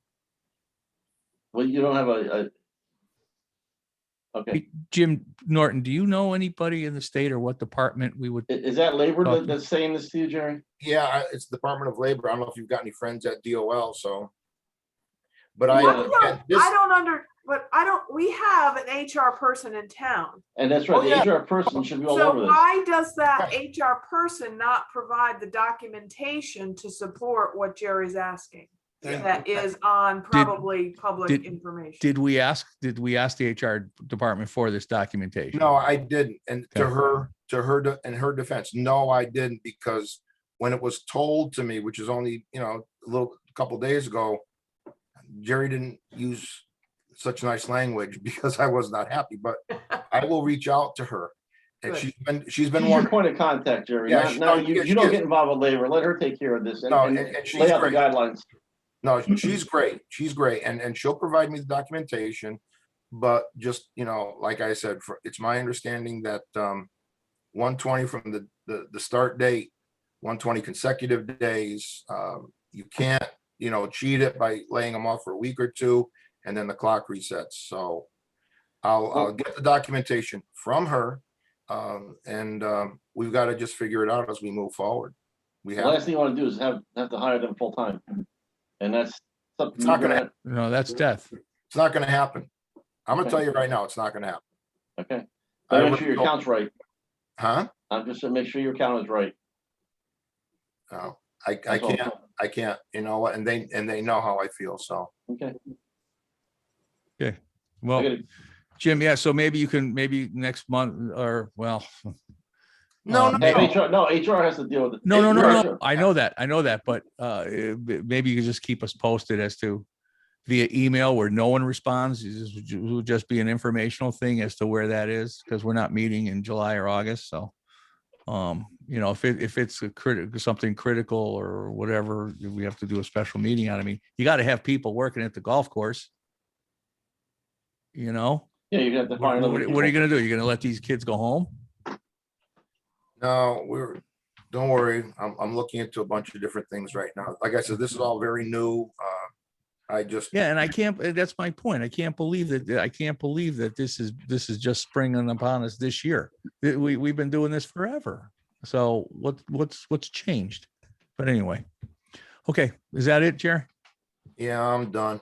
Thank you, sir. I have a couple of questions for you, Jerry. On yours, are water fountains gonna go back in or what? What are we gonna do with that? I'm sorry, Jim, say Water, again? water fountains? Yeah, I gotta find, yes, what I may have to do, because of the way they're plumbed, I'm fairly certain I'm gonna have to shut the water down on the front in order to establish the drinking fountains, because they do not have a shut off at the base where I can obviously shut that shut off and screw the bubbler on. So I would have to kill the water, and then put the bubblers on, then reactivate it. So yeah, it could be done. I just haven't had time right now. Jerry, did you talk to Doug about the J? Yes, I did. Yeah, Is he good? Is he willing to do that? yeah, they are. He says, he gave me a couple of websites to, Oh, perfect. check it out, see if there's something that appeals to you. So yes, I did. What we're talking about, guys, is that we have a dual situation where you have a bubbler where you can drink out of, but then you have like a long stem that points down so you can fill up a water bottle so that you don't have to put your mouth anywhere near a stem or anything to get water. So it's What's a it, a dual. J? Yeah, yeah, the J, exactly. So what I think, well, the way and it's a T and we can have both the Right, bubbler as well. as right. the J. Yeah. Yeah. But right now, my plan this fall, because there are no shutoffs at the base, is to, whether it's us or facilities, I don't know, or a combination thereof, to replumb the base of the fountain so that in the fall, if we do experience a cold night, we can shut it down at the base of the fountain and drain it back. So we're not walking into water gushing all over the place. It's not plumbed that way currently. So that's something I got to work on this fall, winter, once we shut down the city water. There are certain, like 13, for example, Jim, we could do a bubbler on 13 because I'm 99% sure there's a shut off at the base of that fountain. So I could put a bubbler on 13 right now. Yes, I could. Jerry, I don't take a cart often, but I did take one the other day, and I had to go through 3 or 4 different carts, and before I found one that wasn't damaged. Between windshields cracked, the soil mixture things, busted. It's like, I mean, we're on the hook for that. Come time to turn those things over, correct? We would, right now, we've got one in the shed. It's got a broken windshield. Yes, we'll be responsible for that $200 windshield. Yes. The divot boxes, they really don't say anything about. The divot boxes, you'd have to buy the entire setup. They don't just sell a lid or a box. You've got to buy the entire setup. Yeah. Tune of Okay. 150 to 175. I'm not doing that so that they can break them again. I'm not No, doing it. that's fine. Now the P&L, I see you put one in there for the calendar year too. Can you finish one up for 2020? So we know exactly where we stand for last calendar year. Just Absolutely. kind of flip that to us. I think it's actually through September, right? So the last 3 months just have to be put on there. Because at some point the council's going to ask for that anyway. Because I mean, you always would rather have something for fiscal and calendar, and that way they can't come back at us with anything. Right. And as far as the areas being cleaned that you said you want to clean by the clubhouse, I thought I know I cleaned one of those things out about a year and a half ago. You did the flagpole, yeah. The flagpole, and I also did the where the carts are, and it was just Roundup, and I mean, and I know you're short staffed, but I mean, if it's just spraying Roundup to kill that stuff, then or whatever you're gonna, weed cleaner or whatever, I don't know. I mean, that's a simple thing to do rather than sit there and pull, right? Oh, yeah, it's the right thing to do. So, yeah, I know we're hopefully gonna have some extra time now once we've gotten through, like I says, early on, we're doing quite a bit. So hopefully now we can start to focus our attention. Yes, you're absolutely right. It's easier just to spray, or it is the right thing to do, just spray the Roundup, kill the plant. Kill it all, man. Otherwise, you're gonna be pulling the same plant a week from now, So yes, to answer your question, yeah. So I mean, yeah, are they coming in on Sundays still? Right? Is somebody still coming in on Sundays for for- what, 3 hours or 4 hours? Right? yeah, because we mow greens, change cups. Does it take the full 4 hours to do that? 3 hours, yeah, yep. Is that what? And what's the minimum? 3 or 4 hours? 3, they Three. get 3 That's hours. 3. Yeah. Okay. we've been having, instead of 4, we've been having 3 come in. One guy cuts all 18, the 2 practice. Then you got the other guys doing trash markers, cups, watering, spot watering in between. So yeah, they're busy for the full 3 hours. Okay. Any other questions for Jerry? Thank you, Jerry. Mark. Hello, Mark. Howdy. Howdy. All right, you want me to do my report? Yes, please. A lot of these things we have gone over, like the lightning detection, the number of carts, but just I'll run through just a 30-day recap. We were open all 31 days in May. I attached the revenue document that compares 2020 and 2021, and we are definitely significantly up in each category. So, you know, that's definitely attributed to the rate hike, I feel. So kudos to Jerry for doing it and keeping the course in good shape. Hopefully that'll continue. My only fear with it is that we have so many season pass holders, and at some point, maybe they take over. You know, all that revenue that was generated up front kind of evens its way out because a lot of them do book tee times daily, but that's just to be determined. We hosted our first 3 outings of over 100 players this year, and they were all successful. I know we had some cart issues, but in terms of the day's operation, they were all successful and ended fine. So that was good. Mixed golf, we started a league this year on Fridays. We have 9 different Fridays that we host a mixed event, and we've had 32 plus players at each one. We've got one tomorrow with about the same 32 players. So that's been popular. A lot of repeat customers, but everyone has a new one as well. So it's definitely, it was nice to host like a couples league, as we haven't really in the past. Our summer junior program's been finalized, and we're starting to accept people for our junior camps and junior classes. Pretty much our flagship programs, Junior League, and last year we had 36 kids ages 8 to 17. This year we have 82. So that's more than double the increase, and we actually have the 2nd largest Junior League program in the state of Connecticut and Western Mass. The only other one that has more is Lyman Orchards, and they have about 109, I was told. So for a small little facility, we definitely have plenty of participation. And what's great about Junior League is the families, they support the course during the week when they come out with their kids. The parents, they support Remsey while the kids are at practice. A lot of them eat dinner and hang out at the clubhouse. So it's definitely good to have them all on property. We had our aeration, and a lot of the customers are happy with how we communicate that, and also the discount we offered during that week. And it was a busy week like any other week, and the greens recovered really quick. I was out there today, and they're very nice. The pace of play we've been monitoring.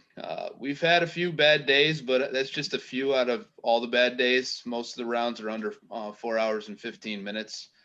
And going to 10-minute intervals really hasn't hurt our revenue. So I think just overall customer satisfaction, the 10-minute intervals are good. And generally the rounds are under 4 hours and 15 minutes for 18 holes.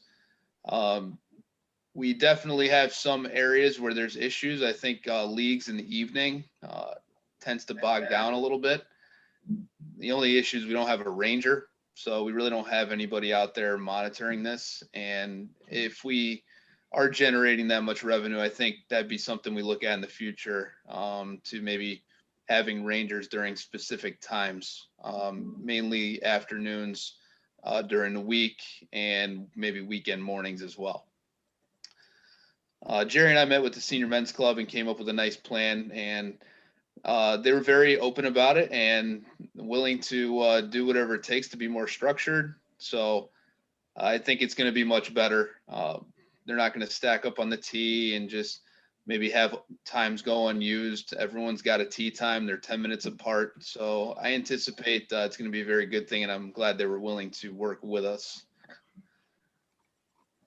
Let's just go down. So we've eliminated the single rider option. So staff has been alerted, and we are just doing our best with making sure there's only 2 carts per group.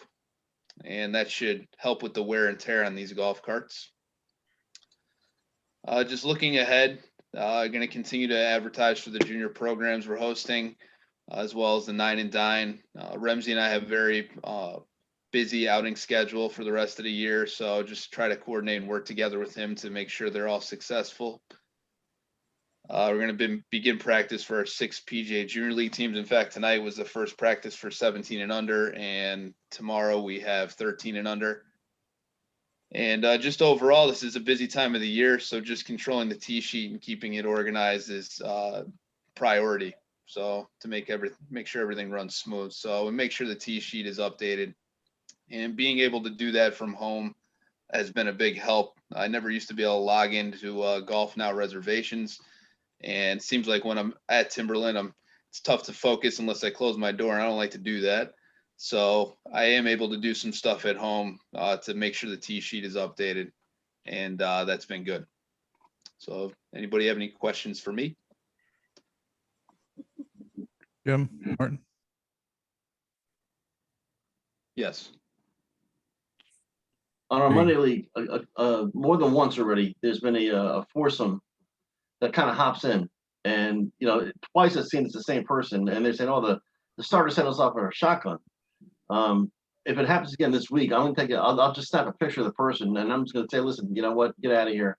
But I do see that happening, and I venture to say it's happened 3 weeks in a row, and I'm not Right, sure well- whether it's the same person or not. But when I see this person, I will confront them and let them Okay. know that this is. I know that's BS, correct? That there's no way that someone's gonna I send them mean, out in the middle of the our leagues during the week are so busy, we wouldn't just send somebody out in the middle of them. So I kind of it's interesting. I don't know what's going on there, but we will find out. I mean, I'll talk Okay. to Paulie to keep an eye on that as well. But if you see who it is, or it's just call the golf shop and we'll send somebody out and see what's going on. will do. Okay. The other one, whatever happened with the green repair, the person that destroyed that green, because that is a town asset, and it's great that we want to say, as a commission, we're going to take care of this. But was that reported to the town, and what was the end result of that? I'm not sure. I mean, I reported Jerry, I it mean, to that's probably the for men's you. club I'm and Jerry. I don't know. Yeah, what happened was, Jim, Mark reported it. It was a Saturday night. I went in, repaired the damage to the green, contacted Mr. Kennedy, president of the men's club, had a nice conversation. He was very, very good about the whole thing. I expressed to him my dismay at the individual, whoever that may be. But I said to Mr. Kennedy, Mr. Kennedy, this is unacceptable. This is unacceptable. I says, what really bothers me is the fact that the person didn't own up to it, or somebody else in his group didn't, make him or at least own up to it. I said, that really, really bothers me, because you're going to gain a lot more points with me if you just come to me and say, hey, look, I screwed up. And I'll say, okay, don't let it happen again. We'll fix it and move on. But when you try and do something behind my back, Jerry's got a problem. And that's what happened. And I left it with Mr. Kennedy to find out. He was going to further investigate. He thought he might have a pretty good idea. I think he worked with Mark a little bit to try and narrow the individual down. But the way, I left it with him was that if he were to be able to pinpoint it was Joe Smith, that it would be handled internally through the men's club, and there would be some type of repercussion, whether it was a verbal warning to begin with, and then from there, if it happened again, we would take further steps. I don't believe they were able to pinpoint the individual, Jim. I just don't. Would you like me to enlighten everybody on that? Oh, Pete, go ahead. Yeah. The individual has been identified, and that individual was sent a certified letter to appear in front of the men's club board meeting, which took place this past Monday. That individual did not show. So he's going to be personally contacted and asked, did you not get the letter? Because certified, they don't have to sign for it. So, benefit of the doubt, who knows? Was it the wrong mailing address or whatever? So he's going to be personally contacted, asked to come to one more meeting. If he doesn't, he will face suspension, or we can give the name to the town and the town can do what they see fit. It's up to you. But it's not going, it's the men's club is taking that individual and that occurrence very, very seriously. Then there will be some sort of suspension of tournaments. Yeah, like I said, speaking with Mr. Kennedy, he was very agreeable to some type of punishment, if you will, once he was identified. I didn't know that they actually did identify him. I didn't know that. And that individual, just so you know, did not cause that intentionally. He was smacking his ball away and caught the green. Like, we've seen that in the past. But you're right. The fact of the matter is that all you had to do was just say something and say, look, I screwed up and here's what happened. Let me know if there's any, what I got to do to make it right. That's it. That's it. So, but anyway, it's a new member. So, they'll be dealt with. Any other questions for Mark? Mark, thank you for that report. Thank you. Yeah, tomorrow night we're gonna get some footage. We're gonna get some cool footage of the place. The place is absolute bedlam now. So I'm gonna take some drone shots tomorrow because what do we have tomorrow, Mark, over there? Well, Ramsey's got a function, but we also have junior league, mixed league, and then regular play. It just parking lot's gonna be full at about 5:30. And driving Crazy. range. So yeah, we'll get some aerial footage of the Timberland at its peak at 5:30. Never happened in the past. So anything else?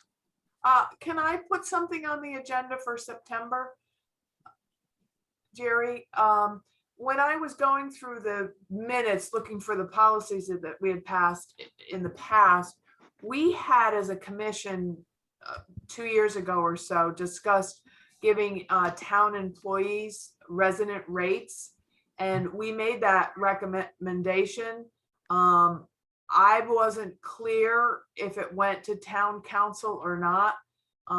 So I would just like people to think about that and put it on the agenda for September. I don't know whether We passed we that wanna last do it or year. not do it, but put it in for September. We passed that last year, Gail. Yeah. But so then is it I don't know if happening? they had, well, I don't know. No, I that's mean, in effect. it was in effect last year. They were supposed to be issued some little ID card or something from the town. But Did that I don't know happen? I don't even know if that's still the case. Mark, are town employees given resident rates? Yeah, as far as I know, yes. Oh, okay, okay. I know, so it's in I know place. they are, Gail. I know they are, because I Oh, know okay, somebody who lived out okay. of town, didn't move to town, but like Meisha, when he, he got that rate. Yeah. Okay, That's what all I'm right, thinking so before I know moving we in. did pass it, so, I just want to make sure, Gail, I'm going to follow up with, I didn't know anything about this ID card. I wasn't involved back then, but I want to see if they've issued additional or they've updated them, had a new, what are they, just like a little key fob or what? That they, No, you just have to prove that you're a town employee. It So- really only applied to one person that I know of last year. who, I Debbie? got it. He's definitely a town employee, Okay. but I Yeah, don't I know don't anybody else that care the gets it. mechanism, I just wanted clarity, because I know we had passed it, but I wasn't clear if it had been implemented, and it has been, so. Okay, All so then right. we don't have to have it on the agenda, if Jerry needs to get with you about Well, the yeah, operational end of it, that's up to right. you guys. Jerry can get the process with Yeah, the that's town. up to you guys, I don't. I just want Also, to say. I think the news was up there today. I Yeah, think they Yeah. were. Oh Yeah, yeah, Jerry, talk us about that real quickly, please, right, real so- quickly though. anyhow, so WVIT Channel 30 was up there. He said, driving around, I see this guy and I recognize him as the sportscaster. And I go up and like, hey, what are you doing? Or Jim and I, Jim Bujel. And I caught Jim coming off the back. And anyhow, so Jim actually went up and introduced himself to the gentleman. It was the sportscaster from VIT. And came back and says, hey, do you mind if we ask you guys a couple of questions? I said, no, go ahead. And I was at, Mark, I was looking for you, but I think you were out giving a playing lesson. That's what Taylor told me anyhow. So, because I didn't want to go on camera, but anyhow, the sportscaster said, I'm looking for somebody to interview. So immediately I went to the number 1 tee and got Bujela because he's a looking guy and I'm not. So Jim was gracious enough to come back and interrupt his game, and he interviewed with the gentleman, and then he did want to interview me as well, and it was in regards to play, play with the pandemic, the increase in play, and so Jim told him a lot of good things about Timberland.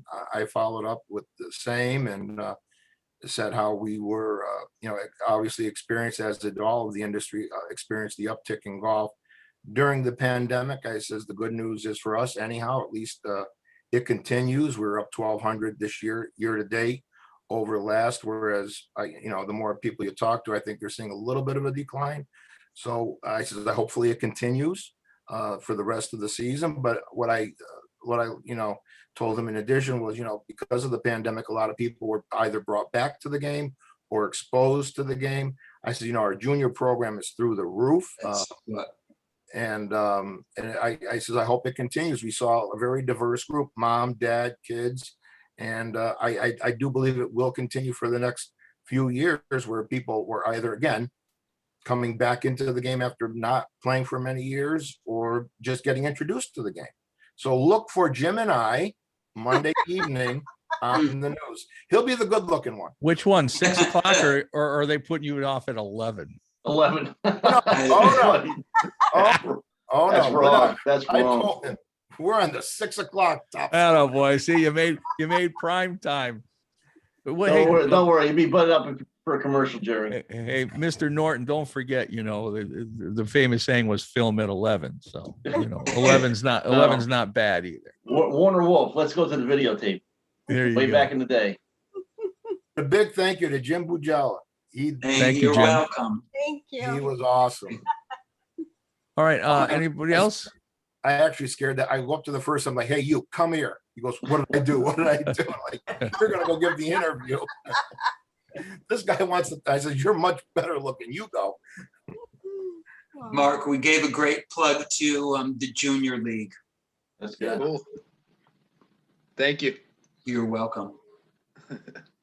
Joe, you talk way too much in these meetings, but I can't wait to get back in a real room. well, we're working out the logistics because we still have to broadcast it via Zoom and stuff. So I still we think missed Joe's a Dave. bobblehead. Yeah. So I anyway, don't know if he's real or not. at this point, Make a motion to adjourn. thank you, Gail. Second. Second, Jim Norton. Any other discussion? Done. All right, folks, all in favor? Bye. I Great meeting. Thank you very much. We'll see you guys in Thank you. September. Okay. Enjoy the rest of the Great. summer. All right, you guys. Bye-bye. Good night.